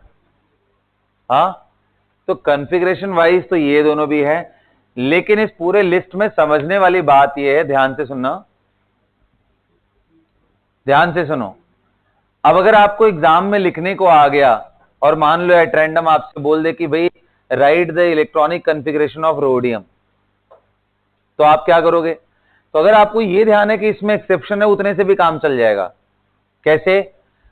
कोबाल्ट का होता कितना है, D7S2, एक्सेप्शन होने का मतलब क्या, S का इलेक्ट्रॉन कम होकर D में चला जाए, कितना कम करें, एक या दोनों के दोनों? आंसर है सभी केसेस में सिर्फ एक ही कम होते हैं, सिर्फ एक ऐसा अकेला है जिसमें दोनों के दोनों इलेक्ट्रॉन गायब हो जाते हैं। देखो पैलेडियम में चेक करो, डी में पूरे इलेक्ट्रॉन हो गए होंगे, एस में कोई इलेक्ट्रॉन ही नहीं है, चेक करो। हाँ, तो this is the only one where 0 electron is there. बाकी सभी में कितने हैं, कितने हैं? जैसे मान लो मुझे लिखना है, say for example if I have to write the configuration of ruthenium, तो रुथेनियम के पहले वाला नोबल गैस कौन सा है? बोलो भाई, क्रिप्टॉन। तो I will write krypton. Krypton के बाद कौन सा भर रहा है? 5s। इसके बाद क्या? 5d। 5d में मैं अगर नॉर्मल लिखता तो बोलता कि भाई 5d 6 होगा, बट रियलिटी में प्रॉब्लम है इसके अंदर, तो इसका मतलब इसका एक इलेक्ट्रॉन यहां से यहां आ गया, तो ये 5s1 एंड सॉरी 4s क्या 5, हाँ ये 4d होगा। तो 4d कितना? 7, ऐसे करके लिखा जाएगा। चेक करो क्या ये सही है, चेक करो ना। अच्छा, इसके नीचे वाले में अगर आ गया मैं, इसका लिखना हो तो कितने लोग कह रहे हैं 4f को भी भरना पड़ेगा, क्योंकि 4f बीच में। तो बेटा ये ट्रांजिशन थे और इसको क्या बोलते हैं? Inner transition element. क्या बोलते हैं? Inner transition element. अरे सबको समझ में आ रहा है? बोलो। तो ये सारा लिस्ट ध्यान रहेगा, किनका किनका एक्सेप्शनल कैरेक्टरिस्टिक्स होता है, ये ध्यान रहेगा। ओके, अब क्योंकि हम इलेक्ट्रॉनिक कॉन्फ़िगरेशन कर रहे हैं, तो मैं चाहूंगा कि हम साथ के साथ एफ का भी ऑब्जर्वेशन लेके आज की यहीं पे कहानी खत्म कर दें। तो आ जाओ देखते हैं। मान लो आपको सीरियम का लिखना है, सीरियम का कितना होता है? इसका 57 था, तो इसका कितना होता है? 58। तो उसमें याद करो कितना आ रहा था? 4f1 आ रहा था ना? बोलो। तो इसका कितना आना चाहिए? 4f2। अरे बोलो ना यार। एंड फिर 5d 4, देखो 4d 5p 6s, फिर dps f dps 5d and then 6p and 7s, ऐसा है ना?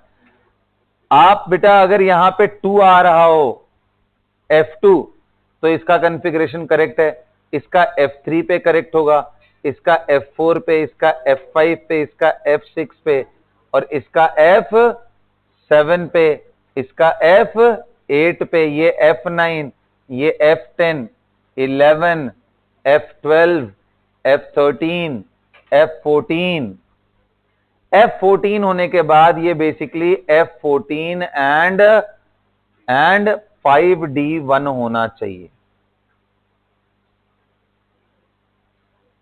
एंड ऑफ कोर्स सभी में क्या होना चाहिए? 6s2। अब मुझे चेक करके बताओ उसका कॉन्फ़िगरेशन, देखो कहां लिखा है, पूरा ओपन करो, एकदम लास्ट में मिलेगा आपको एफ ब्लॉक के एलिमेंट्स का। मिला? मिल गया लैंथेनाइट्स। लैंथेनाइट्स चेक करो।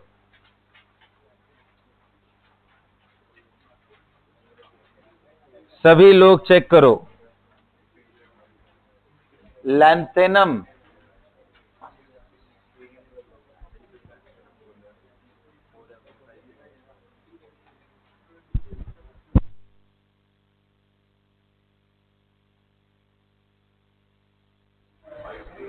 सीरियम का गलत है या नहीं? बोलो F2 है क्या? बोलो बेटा, कॉन्फ़िगरेशन पूरा बताओ। ऑफ कोर्स इसका कितना होना चाहिए? कितने लोग बोलेंगे? एक मिनट, 4 5 6, तो यानी 6s2 एंड 4f2 होना चाहिए। 5d में कोई इलेक्ट्रॉन नहीं होना चाहिए। इसका कॉन्फ़िगरेशन क्या है बताओ? 4f1 and 5d। ओ, तो ये गलत है। अब हमारे दिमाग में दो डाउट आ सकता है कि यार s का इलेक्ट्रॉन को f में भेजूं या f के इलेक्ट्रॉन को d में, है ना? तो कहां पे गया है? d में।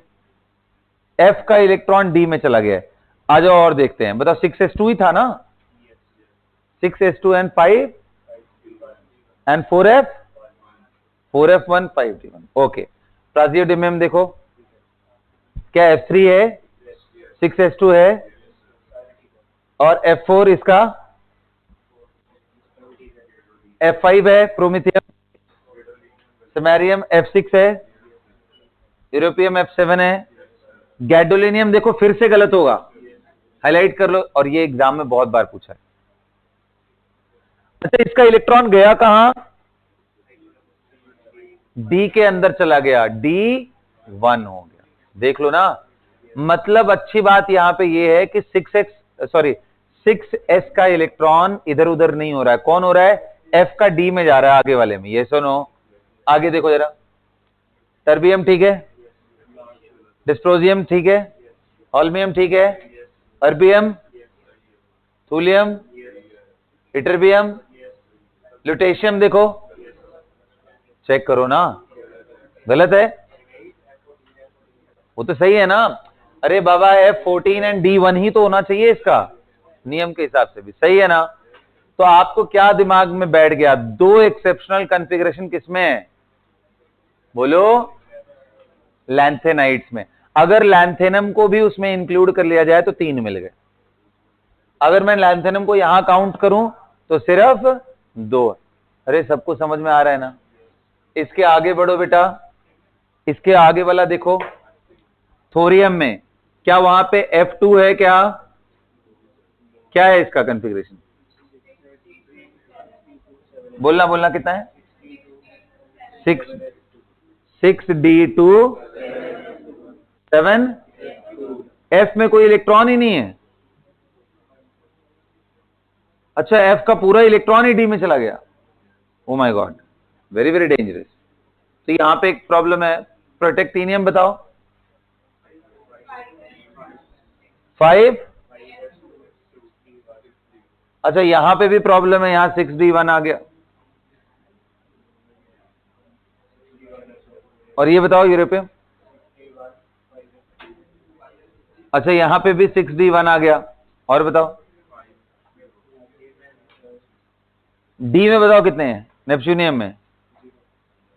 अच्छा D0 है, यानी ये ठीक है क्या? D1 है इसमें भी, तो D1 है तो पक्का F में कितने होंगे? 4 ही होंगे, ठीक है जी। इसमें बताओ प्लूटोनियम, D0, तो मतलब ये ठीक है ना? तो मतलब भाई साहब देखो, लगातार प्रॉब्लम है, सिर्फ एक प्लूटोनियम बचा है। उसके बाद अमेरिशियम देखो, नहीं अमेरिशियम ओके है।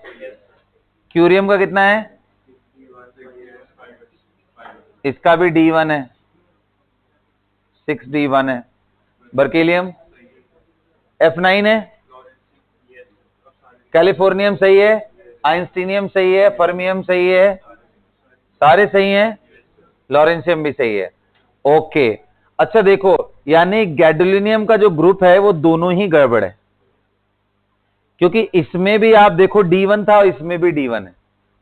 अरे बोलो यार, इस पूरे चीजों में खास बात क्या है? यहां F का इलेक्ट्रॉन D में गया, S और D में कोई चेंजिंग, तो ये बात दिमाग में बिठा लोगे क्या? बैठ जाएगा। इनके कॉन्फ़िगरेशन को घर पे जाके लिखना। कितने हो गए भाई? 1 2 इसमें मिले, बिल्कुल वैसे ही जैसे ट्रांजिशन में हमें 2 मिला था। उसके अगले वाले में 1 2 3 4 और एक यहां 5 मिले, मतलब 50% से तो चलो कम है। इसके नीचे वाला तो बहुत बेकार ग्रुप था ये। इसमें 7 एक्सेप्शन है, 10 में 70% गलती है। इसमें तो चलो 14 में सिर्फ 5 है। समझ में आ रहा है ना? तो इस बात को ध्यान में रखते हुए अगर आप इलेक्ट्रॉनिक कॉन्फ़िगरेशन ढंग से लिख पाओगे तो वेल एंड गुड। तो ये बेटा पहला और बहुत इंपॉर्टेंट पार्ट था इलेक्ट्रॉनिक कॉन्फ़िगरेशन का, जिससे क्वेश्चन स्ट्रेट अवे एग्जाम में पूछे जाते हैं। तो क्या आप कॉन्फ़िगरेशन लिख लोगे अपने से? अगर आपको मालूम हो कि कहां कहां पे प्रॉब्लम है तो कॉन्फ़िगरेशन लिख लोगे। तो दो इंपॉर्टेंट बातें कहीं नोट करके लिख लो यार, नहीं तो दिमाग में आपके निकल जाएगा। जो लैंथेनाइट्स है, एक्टिनाइट्स है, उसके अंदर अगर इरेगुलरिटी आ रहा है तो इलेक्ट्रॉन का किस साइड से किस साइड एक्सचेंज होगा? F से D में। अच्छा ये एक ऐसी जगह थी जहां से मुझे लगता है कि F के सारे इलेक्ट्रॉन ही D में चले गए। होना चाहिए था F2, बट F0 हो गया। ये एक बिल्कुल वैसा वाला केस है जैसे पैलेडियम वाला यहां हमें मिला था, नहीं, पैलेडियम वाला जिसमें एस में 0 इलेक्ट्रॉन हो गए थे, एस में एक तो रहना चाहिए 0 का 0, और यहां पे कितना मिल रहा है मुझे, एफ में एक भी नहीं। बाकी सभी में मुझे लगता है कि कोई प्रॉब्लम नहीं है, एक ही इलेक्ट्रॉन बस इधर से उधर गया है, सिर्फ ये एक अकेला था। तो बेटा दोनों ही केस में मैंने आपको समझा दिया है, इनमें जो इलेक्ट्रॉन के एक्सचेंज है वो एक्सेप्शनल कॉन्फ़िगरेशन को एक बार खुद से लिखने की कोशिश करना, फिर किताबों से मिलाना, तो तुम्हें बड़ा हेल्प मिलेगा। आज का जो आपका मेन काम है वो यही है कि इस पर्टिकुलर टॉपिक में इलेक्ट्रॉनिक कॉन्फ़िगरेशन पे काम करोगे। और मैं कुछ और चीज आपको देके बताना चाहता हूं। क्या आपने आयोनाइजेशन एनर्जी पढ़ा है? आयोनाइजेशन एनर्जी लेफ्ट से राइट जाते हैं तो क्या होता है, बढ़ता है, बढ़ता है ना, बोलो। तो वहां पे आप अगर किताब के अंदर देखोगे IE1 का ऑर्डर, 2 का ऑर्डर, 3 का ऑर्डर, तो IE1 में आपको कुछ इरेगुलरिटीज देखने को मिलेंगी एंड IE2 में भी सब इरेगुलर है। लेकिन क्वेश्चन यहां पूछा जाता है वो मैं आपको पहले ही हाईलाइट कर देता हूं, क्रोमियम मैंगनीज का एक ग्रुप बनाता है और कॉपर जिंक का। एक्सपेक्टेड क्या है, क्रोमियम एंड मैंगनीज में IE1 का क्या एक्सपेक्टेड ऑर्डर होना चाहिए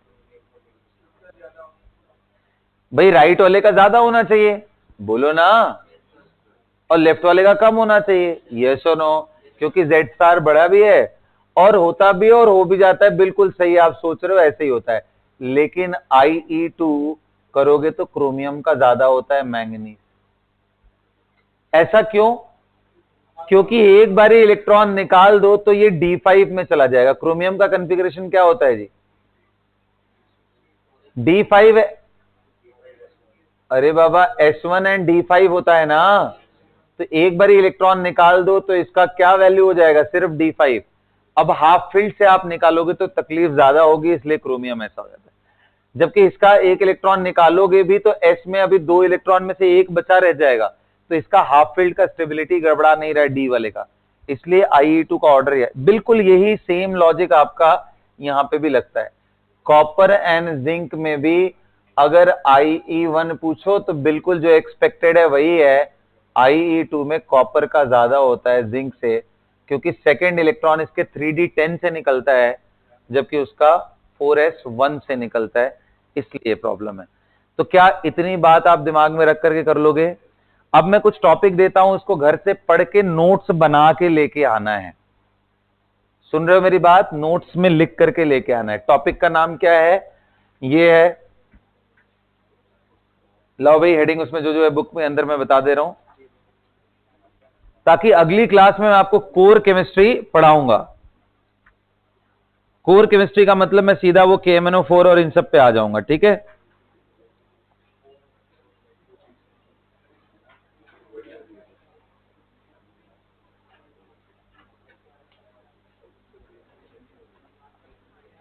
आप क्या इनका atomic size, important key points बस लिखना है, atomic size,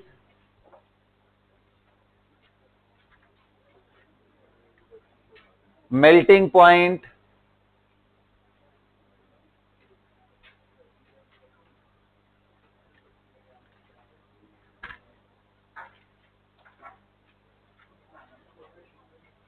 density, enthalpy of atomisation,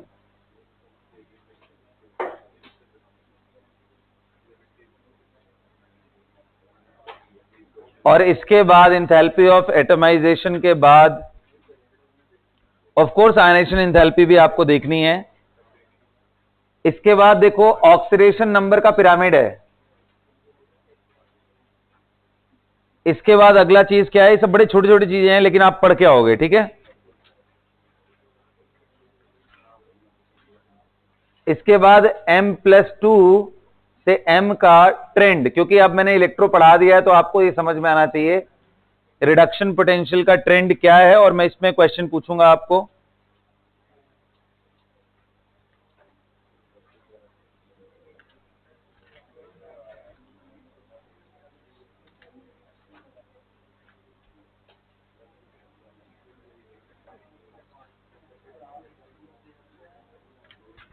तो इतनी चीजें आप पढ़ के आओ, इसके आगे का चीज मैं आपको बताऊंगा। इतनी चीजें आप खुद बढ़िया से पढ़ करके आओगे तो मैं आगे की चीजें आपको बताऊंगा। So that's all for the class everybody.